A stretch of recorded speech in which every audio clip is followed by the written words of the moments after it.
నమస్తే, welcome to iDream. నేను మీ Madhuri. America అధ్యక్ష ఎన్నికలకు 2 నెలల కంటే తక్కువ సమయం ఉండడంతో ముఖ్య నేతలిద్దరూ ఫుల్ జోష్లో ప్రచారం నిర్వహిస్తున్నారు. డెమోక్రాట్ అభ్యర్థి కమలా హారిస్ కంటే రిపబ్లిక్ అభ్యర్థి డొనాల్డ్ ట్రంప్ ఆకర్షణీయమైన ఉచిత హామీలు గుప్పిస్తున్నారు. అధ్యక్ష ఎన్నికల్లో తనను గెలిపిస్తే దేశంలోని అత్యంత రహస్య విషయాలను బయట పెడతానని లేటెస్ట్ గా డొనాల్డ్ ట్రంప్ హామీ ఇచ్చారు. అటు కమలా హారిస్ అక్రమ వలసలపై కఠినంగా వ్యవహరిస్తానని హామీ ఇస్తున్నారు. మరోవైపు ట్రంప్ కొత్త పుస్తకం సేవ్ అమెరికా బెస్ట్ సెల్లర్ గా నిలుస్తోంది. ఎన్నికల ప్రచారంలో భాగంగా డొనాల్డ్ ట్రంప్ ఓ పాడ్కాస్ట్ లో ఆసక్తికర విషయాలు వెల్లడించారు. అధ్యక్ష ఎన్నికల్లో గెలిచి వైట్ హౌస్ లో అడుగు పెడితే యుఎఫ్ఓ దృశ్యాలు, మాజీ అధ్యక్షుడు జాన్ ఎఫ్ కెనడీ హత్యకు సంబంధించిన పత్రాలు, ఎఫెస్టైన్ ఫైల్స్ వంటి రహస్యాలను బహిర్గతం చేస్తానని హామీ ఇచ్చారు.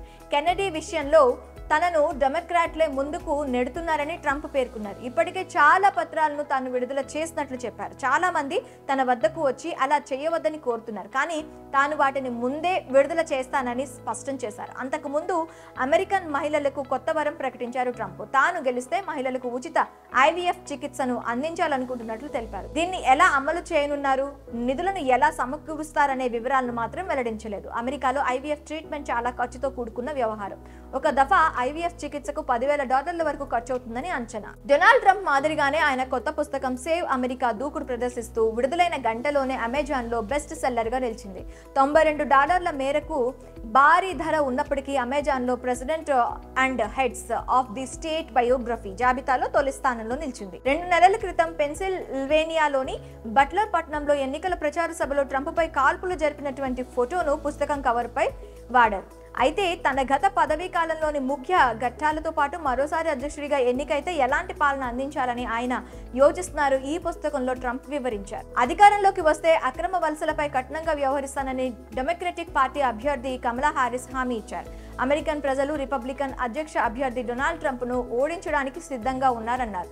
దేశం కోసం కొత్త మార్గాన్ని నిర్దేశించాలని నిర్ణయించుకున్నానని, అధికారంలోకి వస్తే కేబినెట్ లోకి రిపబ్లికన్లు తీసుకుంటానని హారిస్ ప్రకటించారు. ఇక ఇద్దరు అభ్యర్థుల్లో కమలా హారిస్ విజేతగా నిలిచే అవకాశాలు నానాటికి మెరుగవుతున్నట్లు CNN వార్తా సంస్థ తాజా సర్వేలో తెలిపింది.